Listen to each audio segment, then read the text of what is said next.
inaccessible encore combien de temps? Quand est-ce qu'on verra des pèlerins à nouveau dans la grotte? C'est très compliqué pour moi de répondre à cette question. Vous savez, c'est un régime torrentiel, vous l'avez vu, c'est monté très vite.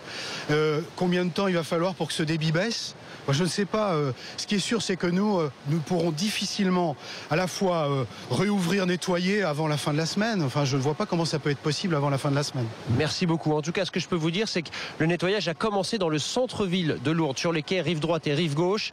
L'eau se retire petit à petit. Le niveau du gave est actuellement à 3 mètres environ. Il était hier soir à 4,50 mètres. On n'avait pas vu ça depuis plus de 20 ans à Lourdes. Légère amélioration, c'est ce qu'on va retenir. Merci beaucoup Frédéric avec Antoine Bonnetti. Merci également à Mathias Terrier. Votre invité face à ces inondations, la ministre de l'écologie va se rendre à Lourdes. Elle annonce la mobilisation de tous les services de l'État. C'était à la sortie du Conseil des ministres. Il y a toujours 2 départements en vigilance rouge. Donc je rappelle que la vigilance rouge, c'est une consigne stricte de ne pas se déplacer, de suivre les conseils des secouristes, de se tenir au courant en écoutant la radio. C'est vraiment une crue majeure qui est tout à fait exceptionnelle, qui est certainement supérieure à celle de 1937. Donc il y a une mobilisation exceptionnelle de tous les services de l'État. Vraiment, vous savez, à situation exceptionnelle, mobilisation exceptionnelle. La décrue, on l'a vu, a donc commencé dans les Hautes-Pyrénées. On va voir ce qu'il en est dans les Pyrénées-Atlantiques, en particulier dans la région de Naï. Ça se trouve à une vingtaine de kilomètres de Pau. On retrouve sur place Baptiste Gapen. Baptiste, est-ce que l'eau commence à baisser ? Oui, ici aussi, la décrue a commencé. Le gave de Pau est en train de se retirer, mais vous pouvez le voir derrière moi.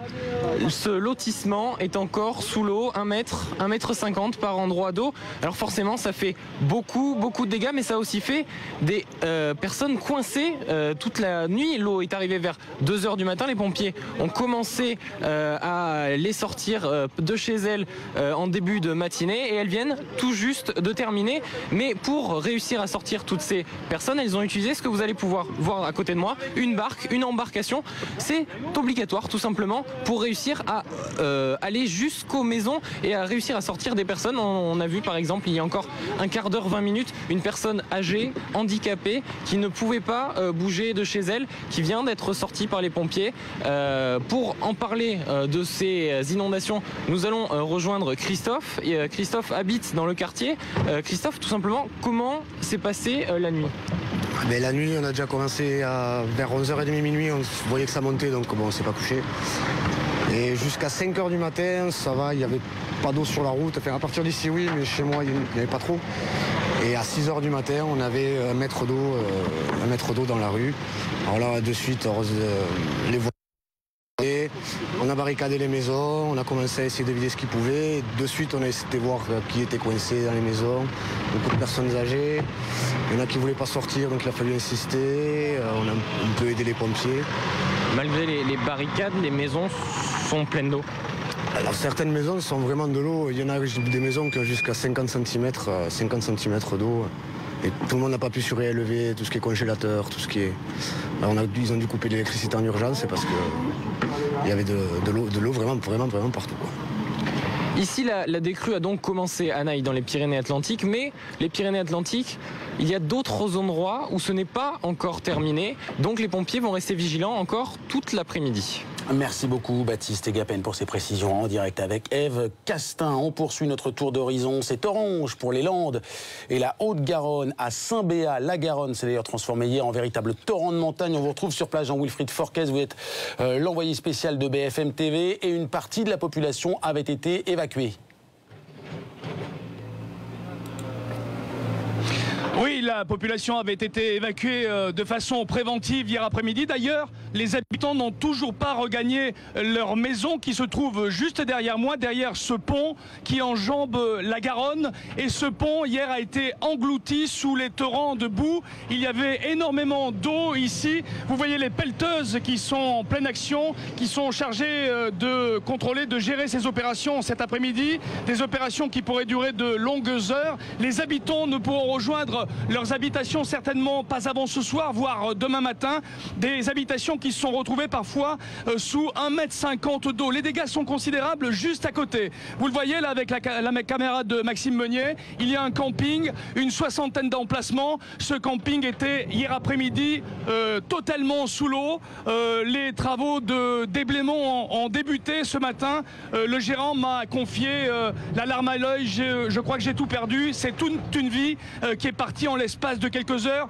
C'était le témoignage identique, celui du boulanger que nous avons interrogé tout à l'heure sur BFM TV. Il a tout perdu.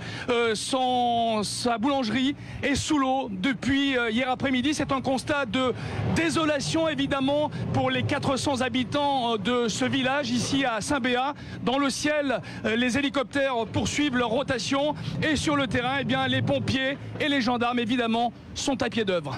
Merci Jean-Wilfried, sur place avec Maxime Meunier. Alors avant de voir avec Fanny Agostini si la situation va s'améliorer cet après-midi et dans les prochains jours, voici les vidéos que vous nous avez envoyées sur bfmtv.com, images rassemblées et commentées par Mariam Pirzadeh et Caroline Lemoine.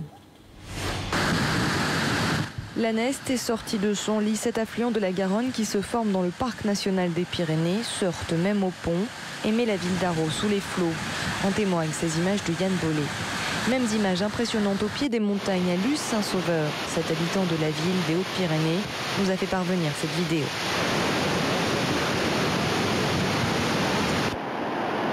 Saint-Béat sous les eaux, Jean-Philippe Alias nous envoie cette vidéo de la Garonne qui déborde de son lit et qui inonde toute la ville.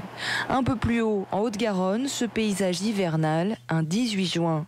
Une tempête de grêlons s'est abattue sur le département, particulièrement au sud de la ville de Toulouse.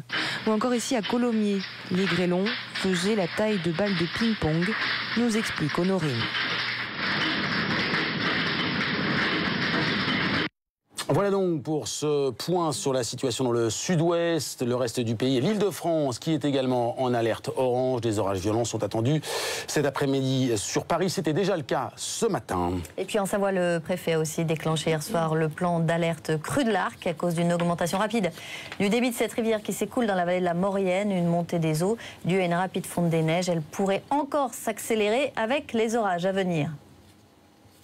Et on fait le point avec la spécialiste du 12-15, Fanny Agostini. Fanny, quelle est l'évolution pour les prochaines heures, d'abord au niveau des crues? Alors déjà, la situation ne va pas empirer. On l'a vu, on remarque déjà que la décrue est bien amorcée sur la partie amont du Gave de Pau, notamment au niveau d'Argelès ou encore de Lourdes. En revanche, sur la partie en contrebas, un petit peu plus en aval, eh bien, la crue s'est déportée au fil du courant. Et ici, il y a encore d'importantes surcotes, notamment sur l'agglomération paloise ou encore à hauteur d'Orthès. Le point positif, c'est que l'on n'attend pas de grosses précipitations dans les heures à venir, en tout cas pas assez fortes pour réalimenter les cours d'eau. Il y a un autre point positif aussi, c'est que sur la partie littorale, eh bien, le coefficient de marée est très faible, donc l'absorption de ces eaux devrait se faire assez efficacement dans les prochaines heures. Alors Fanny, il y a le sud-ouest, mais il y a aussi 39 départements tout de même qui sont en vigilance. Oui, pour les orages, car les orages qui ont concerné hier le sud-ouest de la France se sont déportés pendant la nuit sur les régions plus au nord et plus à l'est. On attend ici tout au long de l'après-midi et même en soirée des orages parfois violents accompagnés de grêle. L'Île-de-France pourrait sortir de la vigilance à partir de 23 h, mais ça devrait durer encore un petit peu plus tard dans la nuit pour les autres départements. Merci beaucoup Fanny, on vous retrouve évidemment comme chaque jour pour un point complet à 12 h 28. Et en attendant les orages dont nous parlait Fanny,